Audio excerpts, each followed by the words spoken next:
Ladies and gentlemen, our next speaker is one of the members of Project JFK CSI Dallas. His name is Brian Edwards.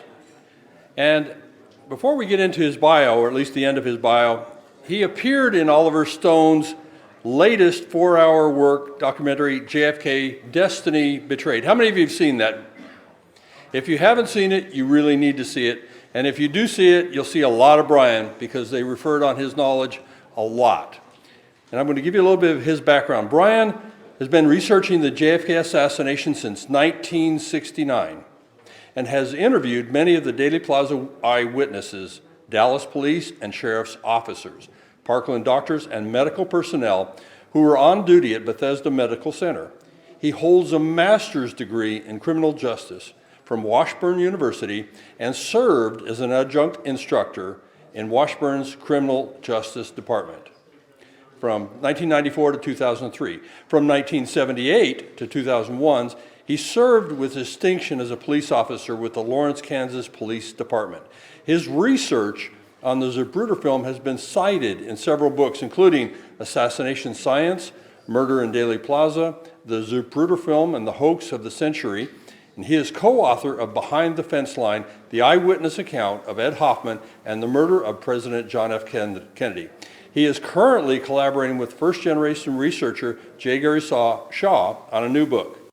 In November 2017, he testified as an expert witness for the defense in a mock trial of Lee Harvey Oswald at the North Texas School of Law in Houston.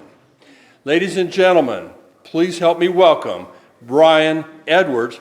And Brian's topic tonight is going to be the Minox mystery, a search of the Paine home. Ladies and gentlemen, Brian Edwards. Thank you, sir. All right. Thank you.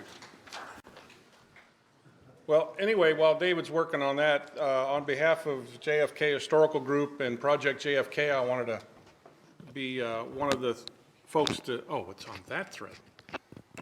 Welcome you and thank you for attending this weekend, and all those on Zoom, thank you for sticking around. I don't think you'll be disappointed. My topic is the search of the Paine home, and it's a two-parter.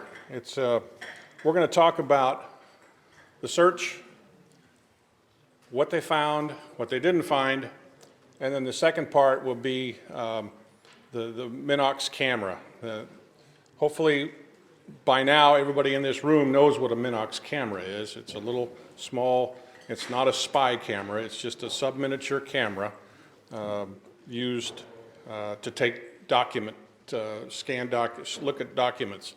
So, let's assume for just a moment, David, I have a question. I don't see my notes.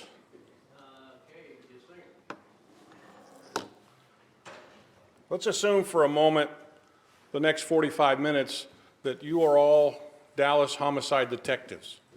All right, so let's assume for the next 45 minutes that you are all members of the Dallas Homicide Department, the unit, and the governor of the state, the president of the United States has been shot. The governor of the state of Texas has been shot. All right, so the president of the United States has been shot while he's in your city. The governor of the state of Texas has been shot. How did you do that? Oh, I got it, okay. One of your fellow officers has been shot and killed, and the suspect in one of those cases, the officer being killed, is on his way, has been arrested, and is on his way to the police headquarters. The weapons in both those crimes, the murder, the shooting of President Kennedy and Governor Connally, and the weapon used to kill one of your fellow officers has been recovered. Your job is to now go out to the last known address of the suspect. This is a quote from one of the detectives, Captain Will Fritz, Homicide Department. It says, "Boys, head on out to Irving and see who's out there and report back to me." See who's out there? Well, what are we doing? Are we going to arrest somebody, or are there other suspects involved? What is our role here? Excuse me. He says, "We also don't have a search warrant, but see what you can find out." Okay, That's as vague as you can get as a supervisor to tell a subordinate. Just go out there and see what you can find. Please tell me that you are, while you're on your way out to Irving, that you're going over in your head, your police academy training, Fourth Amendment rights, what I can do, what I can't do, what do I do if I can't get in? Okay, hopefully we don't have to do that.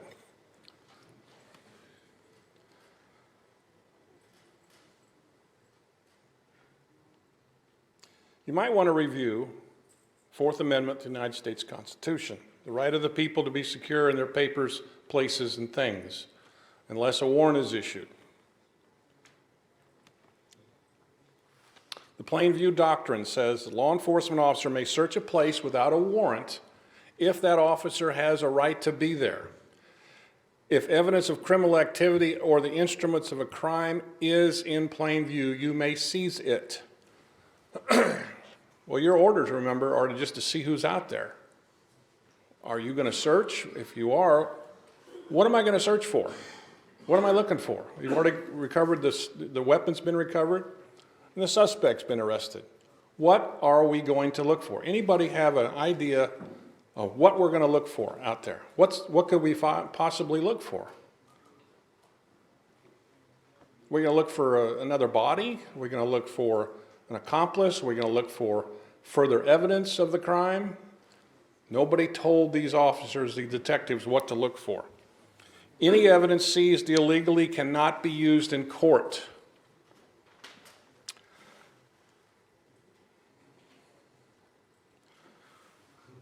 The Evidence Collection Basic 101 has been taught in the police academy since the days of Sherlock Holmes. The handling and protection of evidence is basic in law enforcement. It's not rocket science. It's far from it. If you see it, you document it, you seize it, you collect it, and you preserve it until you have to go to court. Basic identification, locate, identify, is it relevant? You photograph it, document it, and collect it. Pretty simple. In basic evidence collection, I'm going to seize the evidence, you're going to record it, what it is, and where I found it. There's only two people in the chain of custody. In this case, it didn't work out that way. Far from it. All right, so we're going to go out to 2515 West 5th Street in Irving, Texas, and see who's there. This is the home of Ruth and Michael Paine. Michael Paine happened to be living elsewhere at the time. So the detectives wait for 2 or 3 detectives from the sheriff's office because it's not in the city of Dallas, so they have to have someone with jurisdiction help them or assist them or at least be present when they execute this search. Guess who the 3 detectives were from the sheriff's department? Now, Oxford, Buddy Walters, and Weatherford.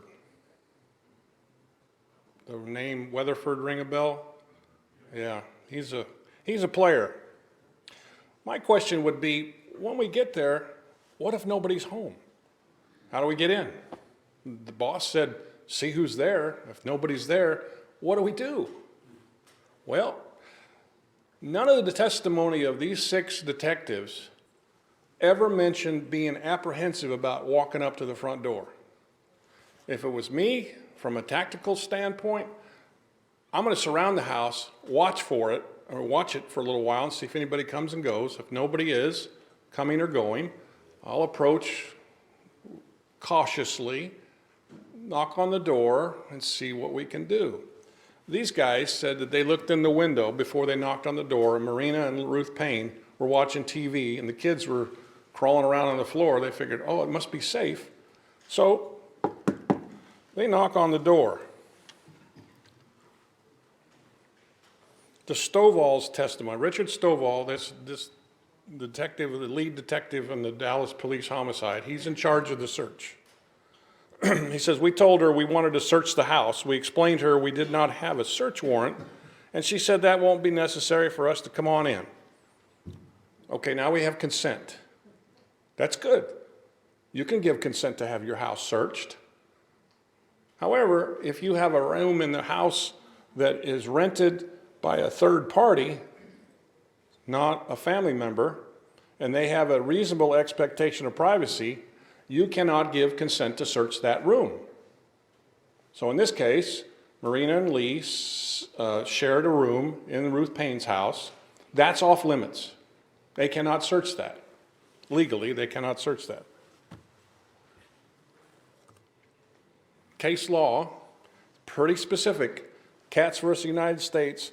The court ruled if a person has a reasonable expectation of privacy in a place, a third party may not give consent to search that place without a warrant. Clear, concise, 1960 ruling, Supreme Court. Every cop should have known that. Property seized during a consent search must be relevant. Please take note of the word relevant in this case. Find me a relevant object that they seized from the Paine house, and I'll give you $1.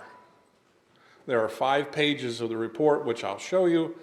None of it's relevant to the case, the investigation of a homicide. They can seize items that are direct evidence of a crime, fruits of a crime. You rob a bank, you got the money laying around, you can seize that. Instrumentalities of a crime, gun, weapon, something that would have been used to use the furtherance of the crime, or property that's illegal to possess. If they had a sawed-off shotgun in the house, they could seize that.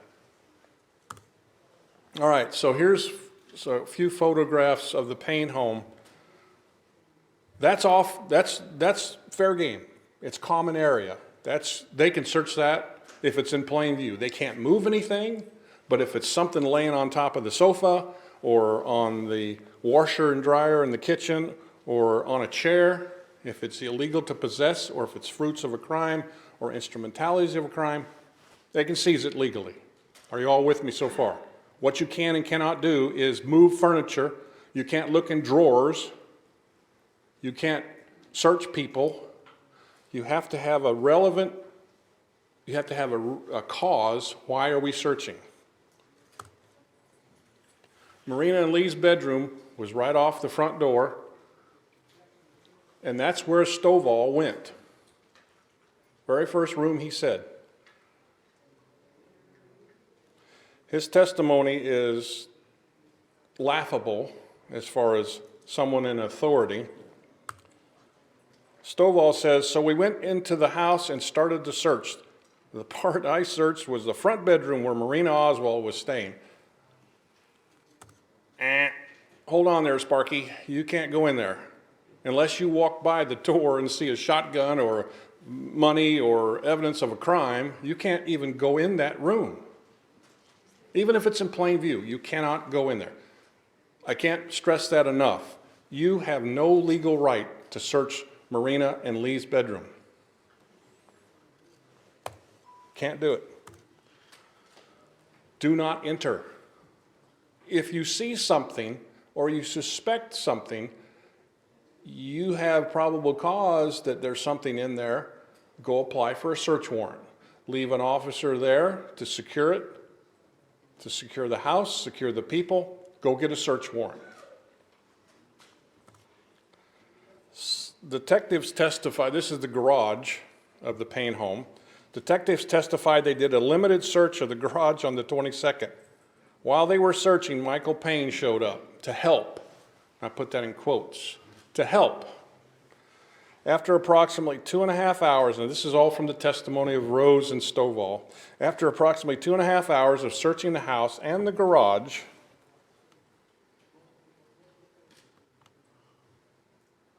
they boxed up all this stuff.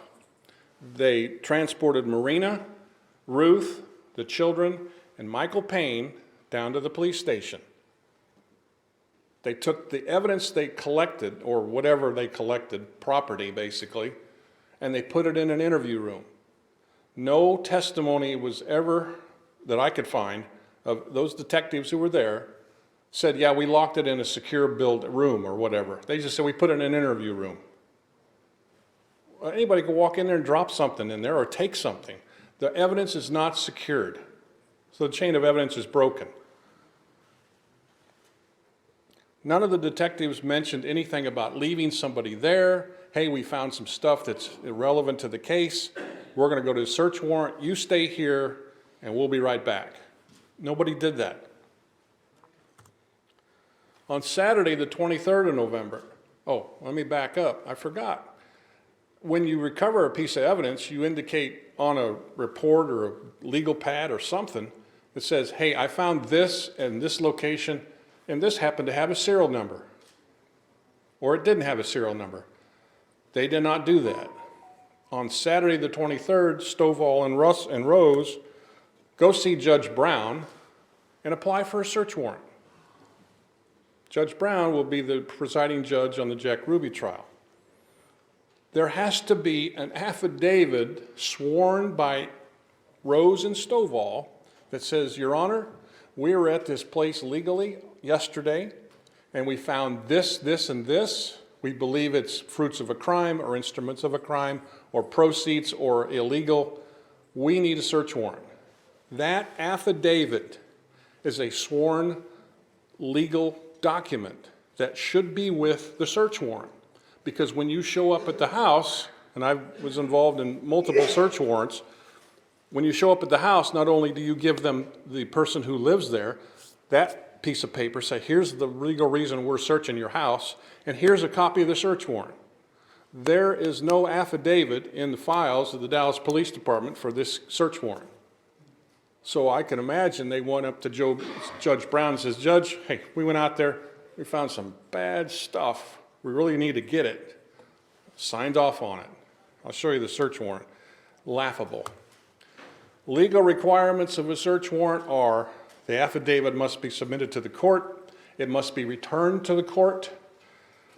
The warrant must describe the place to be searched with specificity. You can't just say 2515 West 5th Street. You have to tell me where it is. What city and state is it in? What side of the street is it on? What kind of house is it? Is it a single family house? Is it a two-story house? What color is it? What direction does it face? What landmark is it between? So that there is no question about what you're searching. The warrant must document the date and time of issuance, stamped with the court. I'm issuing this warrant in effect right now. Normally, warrants have a 72-hour window. This one had just go out there and bring it back when you get done. The warrant must describe what items you will be seizing.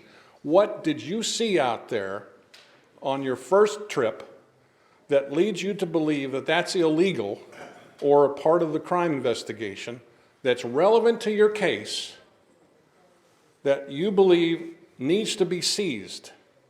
It has to specify. 12-gauge shotgun that I saw when I was opening a door to the house. Money was sprayed all over the yard. I have to tell you legally what I'm going to seize when I get there with a search warrant. They didn't do that either. It's the court who decides if there's enough probable cause that you swear to under oath that you affirm that this is what I saw at this location. They didn't do that either. Here's a search warrant. This is the search warrant that they got from Judge Brown to go out and search the Paine house. Officers must support their belief in an affidavit that evidence relative to the investigation will be found. Court case, United States Supreme Court. The warrant must specifically describe the place to be searched and the items to be seized. Supreme Court ruling, U.S. versus Grubbs. You cannot search any place that's not listed on that search warrant. Well, let's take a look and see what they put down. Here's page 1 and 2. Only the address appears in section 1. 2515 West 5th Street, Irving. It didn't say Texas, it just said Irving. So I guess we have to know the Irving's in Texas. The only address or the only description of the house is the address.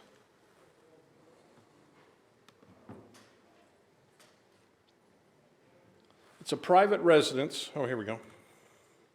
A private residence at 2515 West 5th Street in the city of Irving, Texas. Okay, it does say Texas. In the city of Irving, Texas. Oh, I forgot to tell you, they had to have an Irving detective show up, Irving PD detective show up. You know what he did? He stood in the street and watched. He didn't participate. They didn't call him. He didn't see him seize any evidence. He just was there. Well, we had a representative here. All right, so the top section says, what kind of place are you searching? The second section says,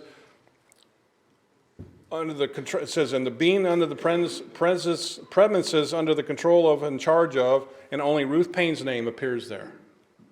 Well, if Michael Paine is also a owner of the property, his name should be there. Well, how did they know only Ruth Paine would be needed on that piece of paper? This document is not valid. The bottom section says, in a place where implements are kept for the purpose of aiding, this is they're typed on the report, purpose of aiding in the commission of an offense is denied or defined by the state code of Texas to wit, and they put murder. That's not specific. That could be anything.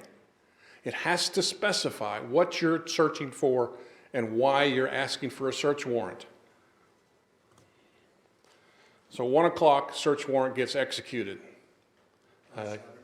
on a Saturday. Can you imagine calling the judge up? Hey, judge, I know it's Saturday, you're sleeping in. We need a search warrant. At 1 o'clock, they serve the search warrant on the Ruth Paine house. Now, there's nobody been there overnight to see if anybody adds or takes away or what happened. Michael and Ruth Paine were present when Stovall, Rose, Moore, and Adamczyk arrived at the house. Detective McCain from the Irving PD stood out in the street.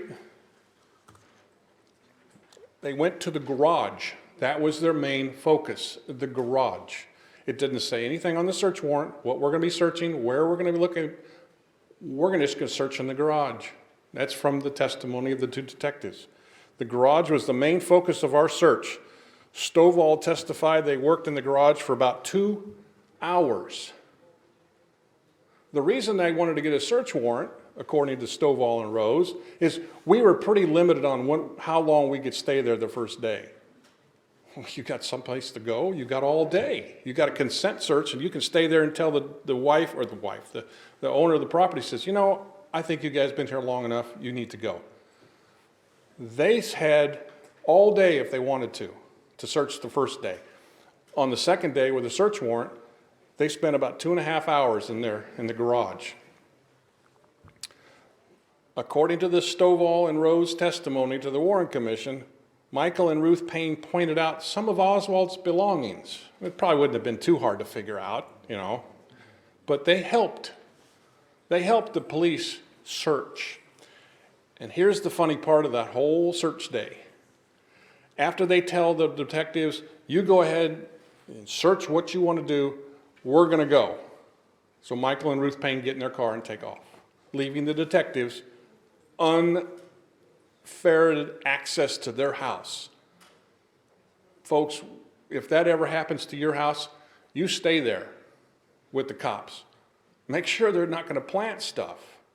They went through that whole house, I'll bet, but they concentrated on the garage. And what did they find in the garage? Well, looks like my garage, but there's a lot of junk in there. Volume 7, Stovall testifies, Mr. Ball, one of my great inquisitors, it says, why did you go out there to the Paine house on the second search? They have a search warrant on the second time. Why did you go out there? We wanted to make a more thorough search of the place. We didn't actually have time to stay as long as we needed to check the whole house. Where else do you need to go? You got all day. Mr. Ball says, were you given any specific instructions by anyone as to what to look for? Not that I recall. Well, why did you get a search warrant then? If you don't know what you're looking for, why did you get a search warrant? Rose in his infinite wisdom, you know, I don't want to talk bad about cops because I was a cop for 22 years, but these guys are idiots. I'm sorry, but they're idiots. How they ever became detectives, couldn't tell you. Ball asks Rose, what did you search on that day? We made a search of the garage mainly since quite a lot of Lee Oswald's property was in the garage. What did you find there? Finally, somebody asked the direct question, what'd you find? The thing we got at Irving out of Oswald's sea bag was a Minox camera, no question about it, a sea bag. For those of you who are unfamiliar with what a sea bag is, it's a canvas bag, probably about that tall, with a cinch cord to put all your belongings in when you're going on a ship or when you're transferring from one base to the next. Your life is in that bag. And it's probably got your name stenciled on it somewhere or your serial number. Something that identifies your bag from all the other soldiers on the bus or on the boat or whatever. So it wouldn't be too hard to figure out, oh, that's Lee Oswald's sea bag. They asked they asked Rose, what color was the bag? And he said, Army color. I don't know what color that is, but it's an Army color. Oh, Lordy. Oh, and I found a picture of the sea bag. There it is right there. I know, there's nothing there. There's no picture of it. There's no picture of it. I wanted to take a picture of the garage and take the garage picture. Remember what they did of the paper sack in the 6th floor? And they just draw a line around, this is where we found it. That's what I was going to do. But there is no picture of the sea bag in any of the evidence photographs taken from the Ruth Paine house on the first day or the second day. Well, you would collect that. That's direct evidence of the ownership of the bag. They didn't do that. So now, backspace, one day, they've taken all the stuff they collected the first day, and it's in this interview room, unsecured. In the meantime, 2 other detectives, or I think 3 other detectives, are doing a search warrant on 1026 North Beckley. They collect all their evidence, and they bring it to the police station.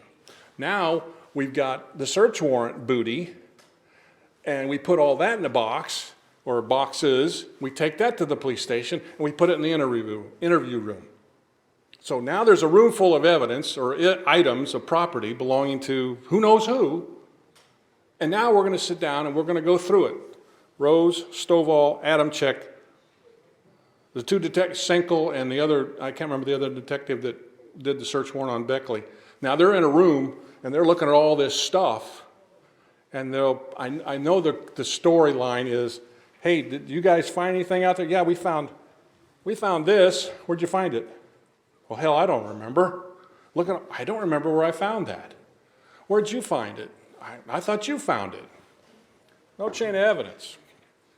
So they compile this list, 4 pages, handwritten list on legal pad of the property that they recovered from the Ruth Paine house on the first day.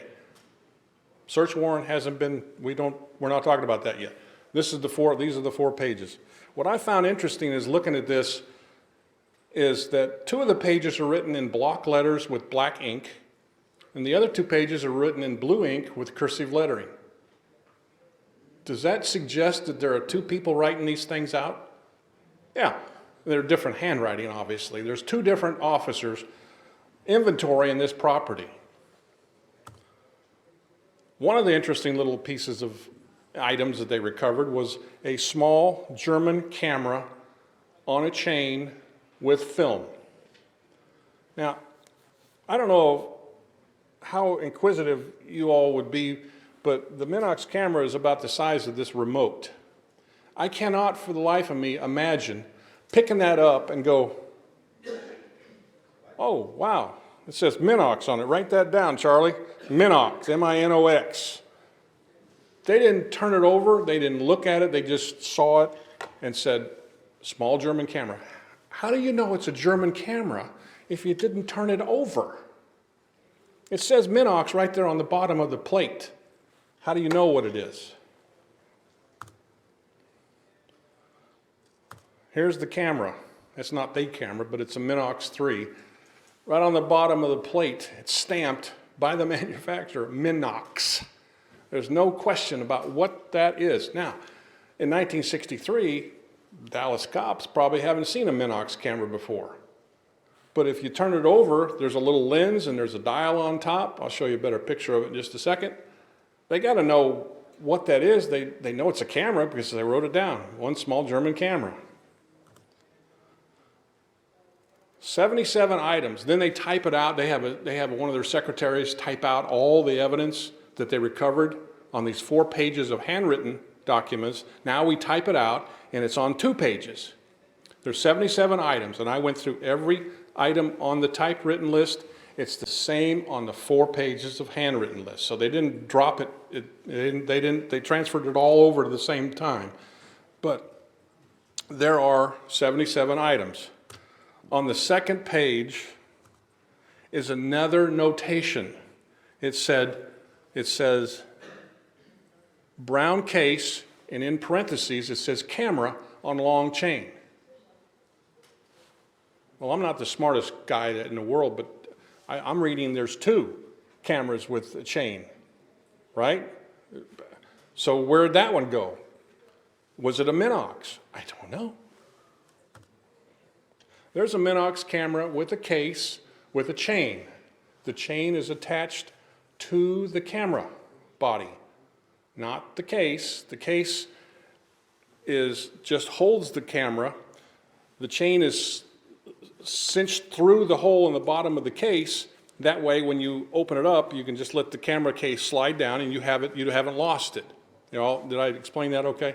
The camera case is attached to the camera by the chain. It's not really a chain, but it's a steel rod. It's a steel flexible thing. There's the camera. This is not high quality. I mean, it's a good quality camera, but it's not something you're going to take on a trip to Colorado and take pictures of the mountains because it'll be about this big. It's for documents. Basically, that's what it was designed by. Walter Zapp designed it for micro photography, close up, documents. Here's the search warrant results of the search warrant. They spent 2.5 hours and they only got 24 items. What were they doing the other 2.5 hours? They take their time, I don't know. Stovall says, was asked, do you know where the other articles that were on the list that you had not checked were found? Some of them I do and some of them I don't. I'm not positive. You don't know where. Okay, chain of evidence is thrown out, so we can't use anything that you don't identify as something you recovered. So on their property report, this is the official property report by the Dallas Police, and they type in 1 Minox camera.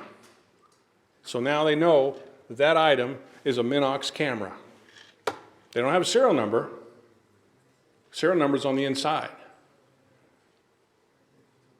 The date of this document, top right corner, is November 26th. They didn't fill this out until the 26th. They recovered it on the 22nd or the 23rd, we don't know, and they didn't write the report till the 26th, 3 days later. That's not how you do it. You do it as you collect the evidence. What is a Minox camera? Well, Walter Zapp invented this thing in 1938 to the general public. It was made available to the public in 1938 for the first time, mostly in Germany. It was made in Riga, Latvia. That's why the very first ones, if you can find one, very expensive, it says on the back, it says Minox, Latvia. That's the very first edition of that. The camera was initially designed for document and close-up microphotography. And the reason they attached the chain to it is on the chain there are little bumps, and I'll show you that. But here's an advertisement in National Geographic for a Minox camera, 1963. The price was $129.50. I don't know I wasn't around to know the difference between today's money and that money, but I can imagine it might be pretty expensive. $129 for a camera? Why would you buy a camera like that in the first place? That's not, take pictures of the kiddies. Get a Polaroid. Why would you use this type of camera? Don't know. So here's a camera, a Minox 3 with film and the canister of film. You have to open up this camera. You have to actually physically open it up, drop the canister in, the film canister in, close it up, advance the film, you're ready to go. And how you take the picture, click, click, click, click, it advances the film as you took the picture. So you take the picture, click, it advances the film to the next frame. Here's an example of the size of the negative that you would have on a Minox camera. This thing will fit in the palm of your hand. It was used by, Walter Zapp, I'm sure, didn't design the thing to be used by the, secret people, but for a general audience camera, it'll take pictures of, your family members, but don't look for landscape photographs or racing cars because it doesn't have that kind of capability. These are called bullets, appropriately. On each of the chains, and every Minox had a chain with these little bullets attached to it. What are the bullets for? They're at different lengths along that line, along that chain. Attached are a 23-inch chain of these little bullets. There are 4 of these bullets attached to the chain, which help photograph documents. The bullets are attached at 7.8 inches, 9.4 inches, 11.8 inches, and 15.7 inches from the camera. So if you have the camera and you were going to take a picture of the keyboard here, you drop it down. Remember, there's no focusing ring on this thing, so you have to be at the right height to take a picture to be in focus. So you'd measure how far it is you're standing above the keyboard, and you find the closest little bullet, and you go, okay, I'm close, click. That's how you do it. That's what the chain is for. There's a picture of the camera in the case with the 4 bullets. Back at PD headquarters, they throw all the stuff on the floor, and they take a picture of it. This is from the 6th floor museum website, if you want to go there and look at it. This is about as clear as we're going to find of all the, this is not all the property. This is just what they took a picture of.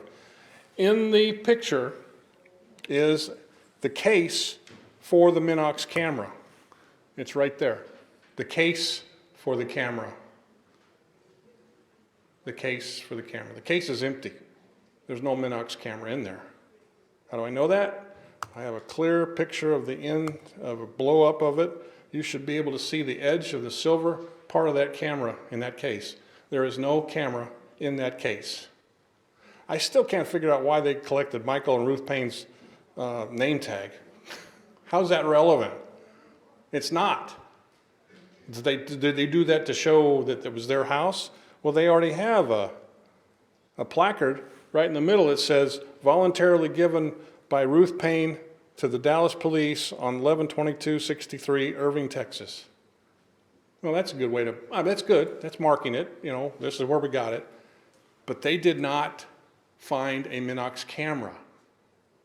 At least there's none in this picture. Why would they suppress a Minox camera? It wasn't illegal to possess. Why did they grab it in the first place? They said that it was a black case with film. Let's develop the film. They didn't do that either. Here's a close-up. On the left is what I got off the internet on the Minox website, and then the picture of the Dallas Police on the right. That camera should be in that case. If it's there, it's there. If it's not, it's gone. They found rolls of undeveloped Minox film, film speed 50 ASA, 2 rolls of apparently exposed Minox film. Let's develop the film and see what is on it. And you can't just take this to your local Rexall drugstore or your little grocery store down the street. You have to send it back to Minox in New York City to have it developed, because it's inside that canister, and the Minox people, what's that word, David? Proprietary?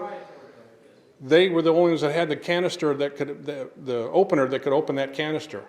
Rexall drugstores or the Joe Blow down the street in his grocery store couldn't open it. They had to be sent it back. The inventory, this is the key thing I found just by happenstance. This inventory, at the bottom of this document, it says this inventory was typed at Dallas Field Office, Dallas FBI Office, Dallas. Witnessed by Captain English and Special Agent Warren. How do you pronounce his name? Is it Debris? Okay. He signed off on it. He witnessed it. I can attest, he says, this document would say, I can attest that all this stuff on this lease, at least on this sheet, is accurate. Chain of evidence stops with these two agents. They go, yeah, that stuff was there. They say one Minox camera, and they also say there was film. Well, I'm going to skip through that. Here's the DPD's clerk's invoice, November 26th, and on the right, you'll see the signature, Debris. Chain of evidence is in his hand. He's accountable for that piece of evidence, or for all that whole page. He's accountable for everything.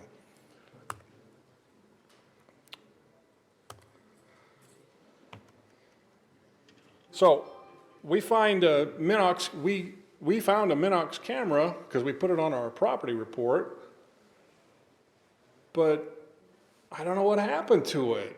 We gave it to the FBI, and the FBI says, well, I don't know what you did with it. We never got the FBI says, we never got the camera. Well, it says on that property report you did. Well, Rocky says, what are you, the FBI? You tinka-tinka-tee. We changed the Minox camera to a Minox light meter. Now, here's the critical part about this document. Top left corner, it says DL 100-10461. This report was written in the Dallas field office. DL is the FBI designation for Dallas. That property never even got out of Dallas before they changed the list. Are you all with me? They changed that list before they took it to Washington. You can't, if that's what the cops found, you can't change it, go, well, you didn't find that, really. Don't talk about that. You didn't find that. I did. Stovall was adamant. They came down to the police station, the FBI did, and said, you found a light meter and you need to change your report. He says, I ain't doing it. I know what a camera looks like. It had film in it. Light meter doesn't have film in it. Well, we need you to change it. I ain't changing it. So what they did, no cooperation from the Dallas police, fine, we'll just change the paper. It's a light meter. Light meter doesn't have film in it. That'd be a good trick if you could do that. Yep, thank you. So where's the Minox camera, Mr. Debris? You signed off on it. Where is it? Hoover. Oh my God, Hoover's all excited about this. It says, this is a memo. It says, on January 30th, 64, Dallas Special Agent in Charge Gimberling received this teletype from Hoover. And when you get a teletype from Hoover, you better pay attention and give it the attention it's worth. It says, Homicide Bureau turned into property clerk one Minox camera, voluntarily given by Ruth Paine at Paine's residence on 11/22. The Bureau did not receive the Minox camera. Hoover asks, where is the Minox camera? Well, I know where it is. Ask Debris. He's one of your guys. That's pretty clear that the chain of evidence stops at the FBI, but they say we never got it. So what I would ask Debris when he testifies, maybe they'll ask him when he testifies, Mr. Debris, Special Agent Debris, this Minox camera, what happened to it? Oh, well, we'll never know because guess what? He didn't testify. Neither did Drain. Drain didn't even talk, well, Drain testified, but he didn't even talk about the Minox camera.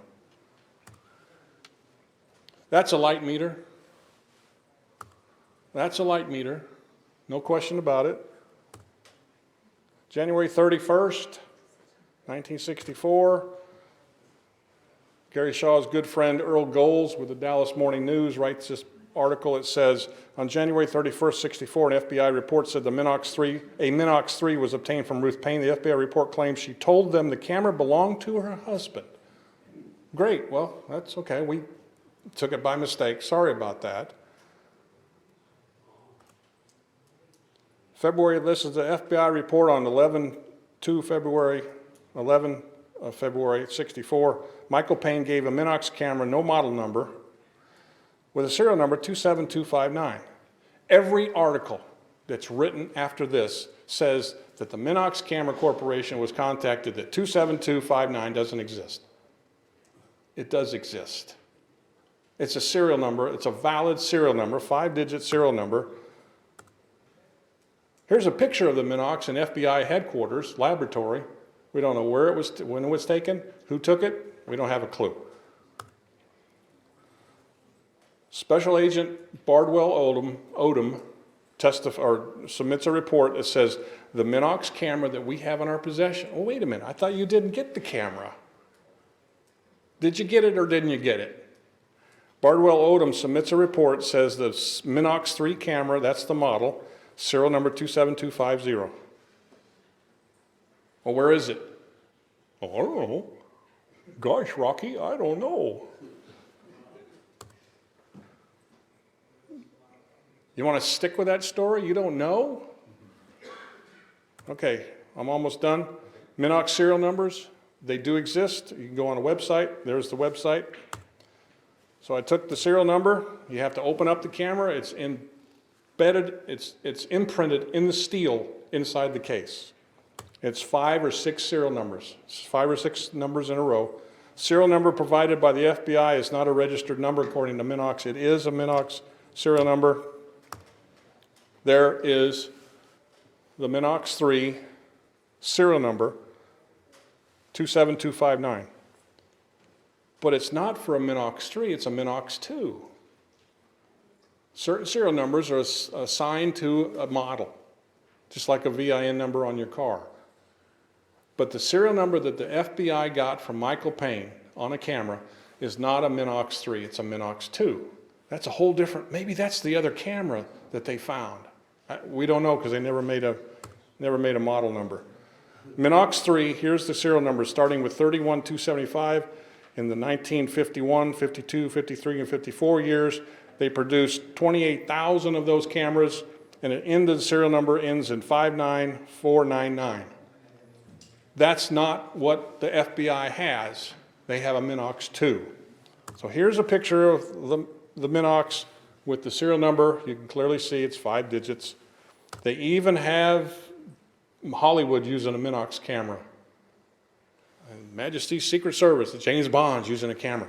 Hell, even Jim Morrison of the Doors had a Minox camera. It's not illegal to own a Minox camera. Why did they seize it in the first place? I don't know. So, we got some unresolved issues. Is there direct evidence a Minox camera was even found? If there was, who owned it? We don't know who owned it. And there's conflicting testimony from Ruth and Michael about who gave what to who. The bottom line is there's no law about keeping a Minox camera. Too bad Ruth Paine didn't have this on her front porch. We might not have this problem. So, any questions? I got 2 minutes. Questions? What? Yes, sir. Was Will Fritz involved in the conspiracy? No, I don't. I never met the man, but I think he was too stupid to be involved in something like that. Stupid is a harsh word. I don't think he was involved. No, sorry. Stupid does. Yes. Anybody else? Yeah, yes. Go ahead, Robert. Brian? Yeah. Go. Talk to me. So what's the verdict? Did Oswald have a Minox camera or not? Nobody can prove it beyond a reasonable doubt. And if he did, so what? Big deal. Oh, I own a camera. Is it illegal? I took pictures of stuff. Is it illegal? Did I involve myself in a case that you would seize my camera? Unless I took pictures of the actual crime, why would you seize it in the first place? You don't need the cameras. What you're looking for is relevant evidence to support your investigation of a homicide of Officer Tippit, or the shooting of Governor Connolly, or the killing of President Kennedy. Bottom line, that's it. Brian, you might be interested. Gary Shaw, go. Jack Ruby I have photographs of Yeah. Jack Ruby with a Minox camera, 1961. There's a picture of, Gary sent me a picture of Jack Ruby, looked like he's in a parade, on the side of a parade street, and he's got a click, click, click. It wasn't against the law, but, you know, they're expensive, so anyway. Thank you very much. Brian, I got one more. Brian. Sorry. Dennis Offstein worked with Oswald at Jagger Stovall, photographic firm in Dallas, and he explained that Oswald explained to him what a microdot was. Yeah. Which you take a photograph and make it, shrink it to where it's underneath the stamp and send it. Yeah. So obviously Oswald had some experience with yeah. cameras of that nature, so that just add that to the picture. He had 5 or 6 cameras in the house. Yeah. Larry Rivera. Hey, Brian, we spoke about the Minox camera, but DeBrew is also involved in the passport. Yes. Chain of custody ending there with him. Yeah. So DeBrew is very much involved in, you know, in receiving all this material and then making it disappear. Isn't that Yeah, same thing, different day. Yeah. Yeah, he's a player. You know, if you gotta have somebody in charge of the evidence, have one of your own guys you can trust. So, anything else? Thank you very much. Ladies and gentlemen, Brian Edwards. Great presentation.